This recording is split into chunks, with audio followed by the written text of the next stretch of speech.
Ħanaddu għal qari mill-Vanġelu ta' Mattew, qegħdin għaddejjin mexxin tul il-ġrajja ta' Sidna Ġesu Kristu li ħanħobbuh u nifirħu fih ferħ ma jtfissirx u mimli glorja. Għal-inqas hekk suppost nagħmlu jekk għandna ta' bilħaq nifhmu il-turija eċċezzjonali tal-imħabba Alla lejna fil-litana lill-Ibnu Ġesu. Biex jitħallat magħna ħalli aħna nkunu mollija sa fuq it-tron tiegħu. Mattew 4, vers 11. Imbagħad Ġesu tella mill-Ispirtu fid-deżert biex jiġġarrab mix-xitan. U sam 40 jum u 40 lejl u wara qabtu l-ġuħ. U resaq lejh il-ġarrabi x-xitan ġifieri. U qallu jekk int bin Alla, ejt biex dal-ħaġar isir ħobs. Imma hu iġa bil-qal u miktub mhux bil-ħobs biss se jgħix il-bniedem, iżda b'kull kelma li tipproċiedi jew toħroġ minn fom Alla. Imbagħad ix-xitan ħadu fil-belt il-qaddisa, Ġerusalemm. U qiegħdu fuq il-quċċata tat-tempju qallu jekk int bin Alla, ixħed innifsek għal isfel, għax hu miktub illi se jkmanda lill-anġli tiegħu dwarek u fuq idejhom se jerfawk li ma taħbadx riġlek ma xi ħaġra. Ġesu qallu jerġu miktub iġġarrabx lis-sit Alla tiegħek. Għal darb'oħra x-xitan ħadu lejn muntanja għolja wisq u urih is-saltniet kollha tad-dinja u l-glorja tagħhom.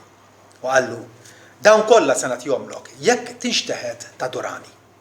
Imbagħad Ġesu qallu mu Satana, għax hu miktub lis-sit Alla tiegħek adura u lilu biss saqdi. Imbagħad ix-xitan ħallih wara l-anġli resqu u servewh. Amen. Missiera tismawiet ningrazzjawk għal das-salm tant sabiħ li għadna kif smajna, għamil mulej li jibqa' jidwi fil-qlub tagħna, u kol mulej grazzi tal-li tajtna il-rekordju tat-twelid tal-ħajja, il-mirakli li għamil sidna, u fuq kollox il-rekordju ta' mewtu u l-qawmin glorjus tiegħu. Tolbuk mulej biex kif aħna nisimgħu il-kelma tiegħek, ma nisimgħux sempliċement kelma, ma aktarx nisimgħu lilek tkellem li jenna dal-għodu. Da tolbuħ għal-glori tijak. Amen. Meta Alla ħalaq il-bniedem poġġieħ f'post ideali, dinja sabiħa, fil-ġnien, fl-Eden u taħ kull barka, seta jiekol minn kull siġra tal-ġnien ħlief għamillu test ċkejken mis-siġra tan-nofs tikolx.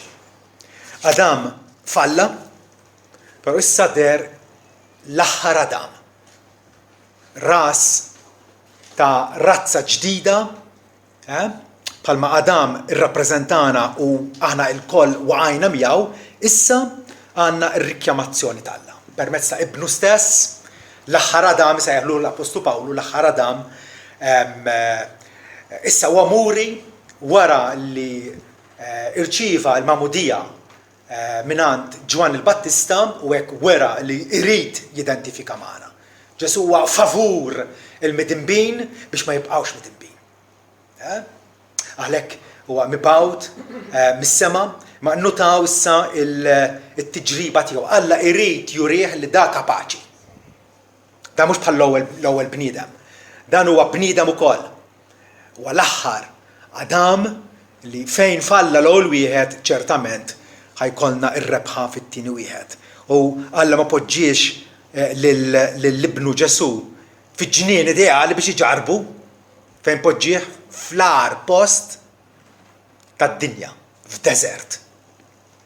Eri minn kollox, xari, illi għajla tikber xi veġetazzjoni, Ġesu issapporta il-ġuħ għal 40 jum u 40 lejl. Tistgħu immaġinaw l-istat dajef kemm fiżiku kif kol mentali tiegħu meta mbagħad resaq il-ġarrabi, it-tentatur tal-bnedmin biex jaħrblu, biex jipprova iwaqqgħu. Ġesu ġarrab ta' bilħaq matul ħajtu kollha. Matul ħajtu kollha peress li kien bniedem vera u reali bħalna, it-tiġrib li taqgħu miegħu wara kull kantuniera ma nix għalfejn infittxuh it-tiġrib ifittex lilna. Ġesu ġarrab bħalna matul ħajtu kollha Fil-verżjoni ta' Luqa wara li ġarrab fid-deżert jgħidilna imbagħad ix-xitan ħallih għal żmien qasir.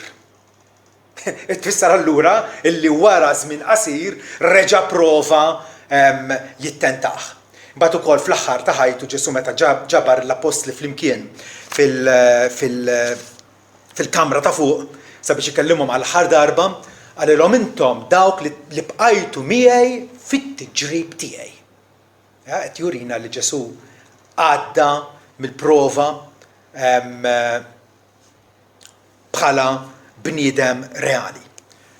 Ma hawnhekk fil-bidu tal-ministeru pubbliku tiegħu Ġesu jiġġarrab b'mod mill-aktar qalil, mill-aktar weri, mill-aktar intensiv. Għaliex? Għax Alla rrid jurih, rrid jesponjeh bħala il-salvatur kompetenti, bħala dak li ta' bilħaq fejn falla Adam l-ewwel missier tagħna, issa fi Kristu ta' bilħaq għandna r-rebħa. Alla rrid jurih bħala salvatur potenti li kapaċi jeleb fuq ix-xitan. Ix-xitan huwa il-ġarrab insidjus, seduttiv, li tħollok b'nofs verità, il-gidba tiegħu igeżwira b'toma ta' verità. Bħalma għamel fil-bidu, Alla ma jridkomx tieklu minna għax imbagħad issiru bħala Allat tarfu vera. Saru bħala Allat, jarfu l-tajjeb mill-ħażin. L-istess ħaġa hawnhekk Ġesu huwa mġarrab b'mod qalil, però kull darba jirbaħ fuq ix-xitan. Ma kienx mġarrab darba, imma darbtejn, tlieta. Għandek salvo wieħed wara l-ieħor biex il-xitan jipprova jiskwalifikah. Fil-littra lill-Ebrej, kapitlu 2, vers 15, difatti jgħidilna illi Ġesu eret il-ħakma tal-mewt, jiġifieri tax-xitan, u ħeles il-dawk li minħabba l-biża tal-mewt kienu suġġetti għal jasar ħajjithom kollha. Ġesu dak illi ta' bilħaq jeħlisna għaliex hu kapaċi jeleb fuq id-dnub, fuq il-xitan, fuq il-mewt. Alla urih bil-tentazzjoni tiegħu fid-deżert bħala il-qasis il-kbir perfett li kapaċi jagħmel tpattija għad-dnubiet. Min huwa kwalifikat biex jagħmel tpattija għad-dnubiet? Dak li hu nnifsu m'għandux dnub. Dan huwa l-qasis il-kbir vera illi hu nnifsu huwa pur u allura kapaċi jagħmel tajjeb, kapaċi jagħmel tpattija għal dawk li huma maqbuda imjassra fil-ħażen. L-istess ittra l-Ebrej kapitlu 2 vers 17 jgħidilna li kien jeħtieġlu lil Ġesu, li f'kollox ikun magħmul bħall-aħwa, f'kollox. L-esperjenza umana tagħna Ġesu għadda minna.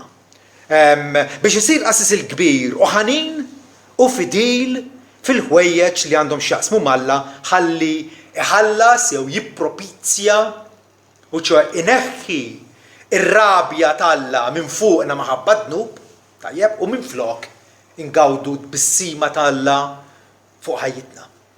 Biex jippropizja għad-dnubiet tal-poplu. Għax billi hu nnifsu bata billi kien imġarrab kapaċi jgħin il-dawk li huma mġarbin. Ġesu urina fit-tiġriba tiegħu fid-deżert kif ukoll kapaċi nelbu kontra il-tentazzjonijiet, kontra il-seduzzjonijiet ta' madwana. Ġesu kapaċi jgħin il-dawk li huma imġarbin. Urina iva bil-prova tiegħu illi huwa kwalifikat. Ġesu wkoll jintwera bħala wieħed li kapaċi jissimpatizza magħna fid-djufijiet u t-tentazzjonijiet tagħna. Min hu mġarrab mod, min hu mġarrab mod ieħor, min taqbiżlu malaj, min il-sinu laxk, min huwa morali, min huwa rejb, kollha għandna il-ġufijiet u d-debollizzi tagħna. Frattant Ġesu jissimpatizza magħna. Ġesu appuntu ġie biex jitħallat magħna l-midinbin. Il-Farizej darba gemgmu kontrih u qalu daħal jiekol għand wieħed mid-dneb. Jew qed jagħmilha mal-midinbin. U Ġesu jagħti 3 paraboli tal-munita l-mitlufa, tan-naġa l-mitlufa, tal-liben il-mitluf biex jurina l-qalb ta' Alla favur tagħna. Alla ta' bilħaq juri s-simpatija tiegħu lejna permezz ta' Ibnu Ġesu. Anke fl-ittra l-Ebrej naqraw illi aħna m'għandniex qasas il-kbir li ma jħossx għad-djufijiet tagħna. Waħda mill-ikbar gidbiet illi x-xitan irnexxielu jbella lin-nies hija li Ġesu huwa mqit. Ġesu ma tistax tersaq leħ. Ġesu huwa pjuttost superf jaqbillek mura tħattu fuq sant ommu biex tgħaddilek kelma. Dik hija gidba satanika. Hija gidba mill-lar illi gerfxet l-imħuħ ta' ħafna nies. M'għandniex qasisek billi ma jħossx għad-djufijiet tagħna, imma li kien imġarrab f'kollox bħalna, iżda bla dnub. Ġesu ta' bilħaq jikkommiżera, jagħder id-djufija tagħna. U aħna mistiedna biex immorru għandu. Ejjew għandi intom il-koll intom taqlin u mobbijin, b'xiex mobbijin? Bit-dnub, bis-sens tal-ħtija. Ġesu jistedna morru direttament għandu u għal-qasas il-kbir simpatetiku. Alla wkoll ġarbu fid-deżert permezz tax-xitan biex jixed illi Ġesu ta' bilħaq jonoraħ. Ġesu kien għadu kif irċieva l-Magħmudija kif għadna u Alla xedlu mis-sema qallu dan u ibni l-maħbub li fih ruħi titaxxaq. U issa permessa t-tiġriba qalila Alla se jurih illi ta' bilħaq Ġesu ta' Nazaret jonorani. Imqar fl-estremità tal-każ jibqa' jobdi kelmti. Der fostna bħala il-sir. U kienu bidjenti sal-mewt, anzi, sal-mewt tas-salib. Il-triq kollha Ġesu mexija fuq bidjenza stretta lejn missier. L-ikel tiegħi għal id-dixxipli huwa li nagħmel ir-rieda ta' missieri u li ntemm ix-xogħol li tagħni biex nagħmel. Ġesu allura onoraħ il-missier u wera lu nifsu kompetenti għal missjoni fdata lilu. Fit-tiġrib tiegħu Ġesu bħala bniedem seta' jitneb. Seta' jitneb. Tajjeb nikkonsidrawha din. U nieħu pjaċir nara xi irjus jiċċaqlqu fis-sens li le ma setax jitneb. Ekku, Ġesu ma setax jitneb. Ħass it-tiġrib, ġarbu realment ma kienx xi farsa jew xi reċ ta' din. Le, Ġesu ġarrab ta' bilħaq it-tiġrib, irreżista t-tiġrib. Ħass ġifieri tikkumbatti kontra l-okkażjoni għadnu għax it-tiġrib dak li hu huwa l-okkażjoni. Hija l-opportunità biex inti turi l-ribellioni tiegħek kontra Alla. Ġesu baqa assolutament bla dnub għax ma setax jitneb. Intom tafu jgħid Ġwanni li Ġesu der biex ineħħi dnubietna u li fih m'hemm ebda dnub. M'hemm ebda dnub. Għaliex ma setax jitneb il għaliex Ġesu l-ewwel ħaġa kien imnissel fil-ġuf tal-Verġni Marija bil-qawwa tal-Ispiritu Santu. Twelid verġni, ġifieri il-fatt li Ġesu ma kien imnissel b'mod sopranaturali. Ifisser li ma wiritx id-dnub oriġinali. Tarbija meta għada zygote ċkejkna fil-ġuf tomma, persuna umana, tajjeb, diġà hija midimba. Għada mhix kapaċi tesprimi il-ribellioni tagħha kontra Alla. Għada ċkejkna wisna. Ma hemm l-użu tar-raġuni, tal-għażliet. Però id-dnub meta ngħidu d-dnub oriġinali huwa dak li David tkellem dwaru meta qal fit-dnub nislitni ommi. Kull bniedem uman li għandu ġenituri jiġi fid-dinja biħtija fuqu. Għaliex? Għax aħna imnislin minn Adam. Wa Adam waqajna aħna. Imnissa der l-aħħar Adam biex isewwi biex jirrestawra dak li aħna tlifna f'Adam. Ġesu ma setax jitneb għaliex tul ħajtu kollha ta' bilħaq ġarrab it-tentazzjoni realment u bil-illa f'kull qasam, però ma kien jaf ebda ħażen u ma kommetta ebda il-Bibja tiddikjarah bil-qawwa u li ma kien jaf ebda dnub, ġifieri ma' esperjenza ma ċappas bebda ħażen. Fih m'hemm ebda nuqqas morali ħlief biss it-tajjeb, is-sewwa, il-ġustizzja. Ara kif jiddeskrivih l-awtur tal-ittra lill-Ebrej f'kapitlu 7, vers 26. Għax kien jaqblinna jkollna qassis il-kbir bħal dan, qed jirreferi għal Ġesu, li huwa qaddis bl-ħtija, bl-qajb, mifrut mill-midinbin, molli aktar il fuq mis-smawiet, li m'għandux bżonn ta' kuljum bħal dawk il-qassisin il-kbar joffri sakrifiċċju l-ewwel għal dnubietu għax ma kellux. Imbagħad ukoll għal dawk tal-poplu għax dan għamlu darba meta offra lilu nnifsu.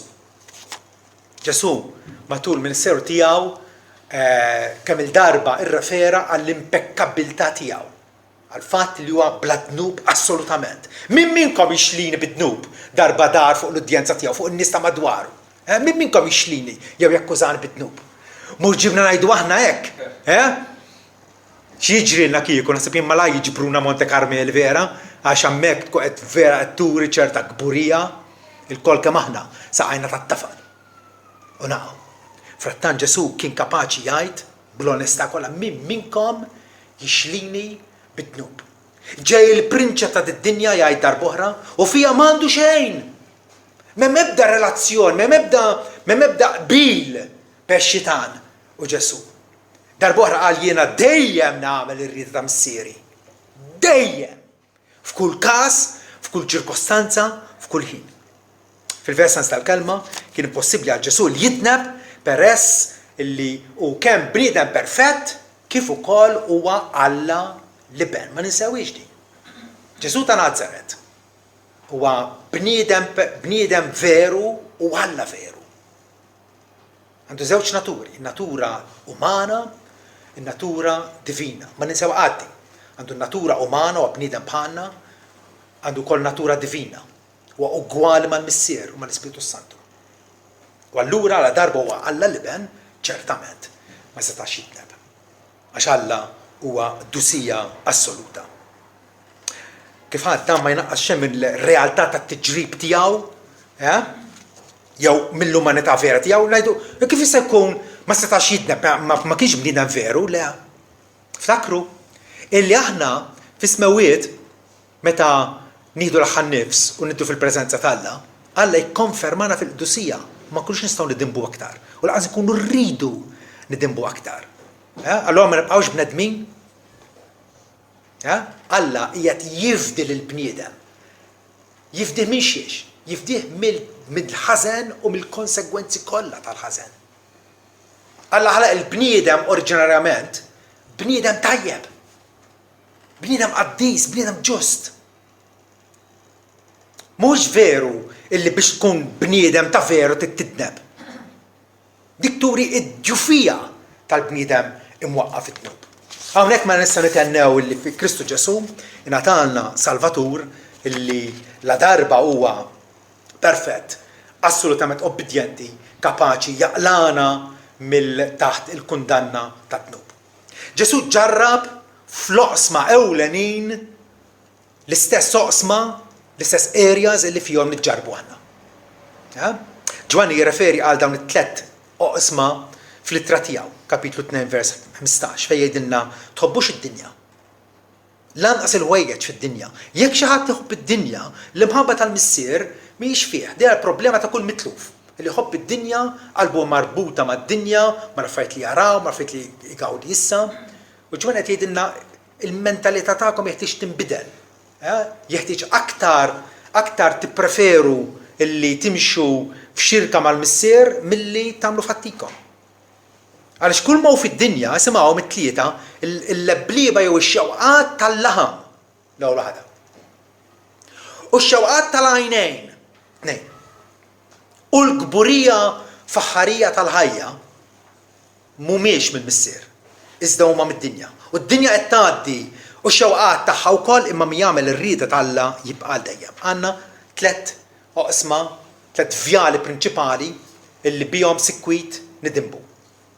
Il-xewqat tal-laħam, ix-xewqat tal-għajnejn u l-kburija faħħarija tal-ħajja. Ħanaw kif Ġesu fid-deżert kien attakkat propja f'dawn l-istess oqsma. L-ewwel ħaġa, ix-xewqat ħżiena tal-laħam. Xi tfisser? Ix-xewqat ħżiena jew l-leblieba tal-laħam. Il-laħam hija n-natura mwaqqa tagħna. Aħna bħala medinbin, aħna apparti mill-grazzja tal-Alla. U allura ix-xewqat ħżiena tal-laħam hija r-raġunar tpaxxa u ssodisfa ruħek issa. Kemm jista' jkun skansa kwalunkwe dbatija, issodisfa ruħek issa stess, kun komdu, hu shortcuts, fejn jista' hu shortcuts. Għalfejn tbati. Il-lapazza, ir-ranġa kif jaqbillek, kif jidirlek inti. Fuq kollox għaliex illa li ddetta fuqek. Għaliex? Għaliex ovvjament se taqlura fil-ħajja. Għamel int. ħadd mhu sidek. Kemm isimgħu għadi ħadd mhu sidek. Aħna għandna sit wieħed fuqna li huwa Ġesu Kristu. Il-blieba jew il-xewqat ħżiena tal-laħam. Araw kif Ġesu ġarra propjament f'dan il-qasam. Jekk int binalla, ix-xitan bil-ħaq ma kellu ebda dubju li Ġesu hu binalla. Kważi aħjar nittraduċuha din. La darba int binalla. U naf li inti binalla. Ix-xitan jaf l-identità vera ta' Ġesu Kristu. Jekk inti binalla, ejt biex dal-ħobs, biex dal-ħaġar isir ħobs. Imma Ġesu wieġeb bil-qal u miktub mhux bil-ħobs biss se jgħix il-bniedem, imma b'kull kelma li tipproċidi minn fom Alla. Eħles mit-batija, inti mġewwaħ bħalissa. Eħles mit-batija hu shortcut. Kapaċi tagħmel mirakli inti. Tista' tagħmel, tista' tissodisfa ruħek issa stess. Ġesu ma waqax għalija. Ipprefera li jgħix b'kull kelma li toħroġ minn fom Alla. Din hija dan huwa l-ikel tagħna. Il-kelma skritturata, il-kelma ispirata tal-Alla li biha r-ruħ tagħna tgħix. It-tieni tiġriba, ix-xewqat ħżiena tal-għajnejn. L-għajnejn idaħluna f'ħafna gwaj, verew le? L-għajnejn tajjeb li naraw, nirgrazzaw l-Alla li tagħna vista illi bija kapaċi nduru u nimxu u nirrelataw flimkien, però l-għajnejn huma xadba li minna dnub sikwit jgħaddi. Sikwit jgħaddi. U kien hekk mill-bidu. Ix-xitan meta taħt il-forma ta' serb resaq fuq Eva, fl-innoċenza tagħha. U beda jgħidilha, le żgur ma tmutx għax Alla jaf li fil-jum li tieklu minnu għajnejkom jinfetħu. U x'ħin il-mararat, qed naqra mill-Ġenesi kapitlu 3. X'il-mararat li s-siġra kienet tajba l-ikel u li kienet taxxaq fil-għajn. Kienet siġra attraenti. Kienet siġra li ġibdita leja. Taxxaq fil-għajn, siġra ta' min jixtieqha biex wieħed isir għaref. Ħadet mill-frott tagħha u kielet u tagħtu ukoll iż-żewġ kien magħha. Diżastru kollu li hawn fid-dinja huwa proprjament minħabba l-għajnejn. Il-mara konsidrat iż-sbuħija u l-ġmiel u attrazzjoni tas-siġra aktarx milli ftakret fil-kman tal-Alla. Tiklux bis-siġra tan-nofs. Għalhekk Ġesu jwieġeb din it-tiġriba billi kull darba jappella għall-iskrittura mqazza. Mhux għar-raġunament tagħna kif nirraġunaw aħna, mhux għall-loġika, għalkemm ir-raġunu l-loġika ta' omna Alla, ma mistgħu qatt jirkbu fuq l-awtorità ta' Alla fuqna. Għal darbohra x-xitan ħadu l-muntanja għolja u rieħ is-saltnit kollha tad-dinja. Appellalu għall-għajnejn il-vista u rjomlu. Il-panorama sħiħa, il-grandizza tas-saltniet tad-dinja. Kif ma nafux. Imma hekk ġara. U l-glorja tagħhom, l-eċċellenza tas-sbuħija tagħhom. U għallu dawn kollha se nagħtihomlok jekk tinxtieq tadorani. Imma Ġesu għallu mur Satana. Mur, għax hu miktub l-sit tiegħek, l-sit Alla tiegħek għadura u lilu biss għadi. Jikkwota kull darba mill-Iskrittura biex jiġġielet dak li għajnejh qed jistednuh illi huwa tant sabiħ, tant aċċettabbli ix-xewqat ħżiena tal-għajnejn. Fadal il-kburija faħħarija tal-ħajja. Il-kburija kienet il-kburija mżewġa man-nuqqas ta' fidi. Kienet il-kawża tad-dnub tagħna. Fada. Il-kburija ċertament kienet l-ewwel dnub illi qatt sar. Meta l-anġlu illi llum nafuh bħala Satana, tajjeb, rrid isir daqs Alla, rrid isir bħal Alla, tkabbar. Pawlu jgħid illi l-kburija hija il-dnub tax-xitan. Il-kburija faħħarija tal-ħajja. Meta fina nfusna ħafna drabi tiġina dik ix-xewqa illi nagħmlu show bina nfusna. Illi nuru kemm aħna bravi, kemm aħna tajbin, kemm aħna indispensabbli. Illi niġbdu l-attenzjoni fuqna nfusna. Uri x'tiswa vera, kull darba. Ir-reklama li kien nifsek kun eroj. X'qallu x-xitan meta ħadu fil-belt il-qaddisa u qiegħdu fuq il-quċċata tat-tempju qallu jekk inti bin Alla, ixħed innifsek għal isfel. Għax hu miktub illi se jkmanda l-anġli tiegħu dwarek u fuq idejhom se jerfgħuk li ma taħbadx sieqek ma xi ġabla. Qallu ixħed għamel show spettakulari f'dan il-post imdewwed bin-nies it-tempju. Imma kieku Ġesu jinxtieħed għal isfel. U fl-aħħar sekonda qabel ma stabat mal-art, l-anġli ta' Alla refgħuh biex ma jsofri ebda ħsara. In-nies kienu jgħidu wow, issa għandna vera Messija illi xtaqna dejjem. Li jagħmel dawn l-ispettakli dawn il-ħwejjeġ eroiċi. Dik qed il-leda illi Ġesu jagħmel show bih innifsu. Illi ma jistenniex is-sija. Ġesu kien jaf però mill-bidu illi se jidħol fil-glorja tiegħu wara li jkun sofra s-salib. Wara li jkun sofra s-salib. Kienet il-lezzjoni l-iktar diffiċli illi l-eżes dixxipli u l-eqreb dixxipli tiegħu ma setgħux jifhmuha. Illi kellu bżonn jitla' Ġerusalemm u jkun tradut u flagellat u mislub u wara 3 ijiem jerġa' ma kollu ma setgħux jifhmuha din.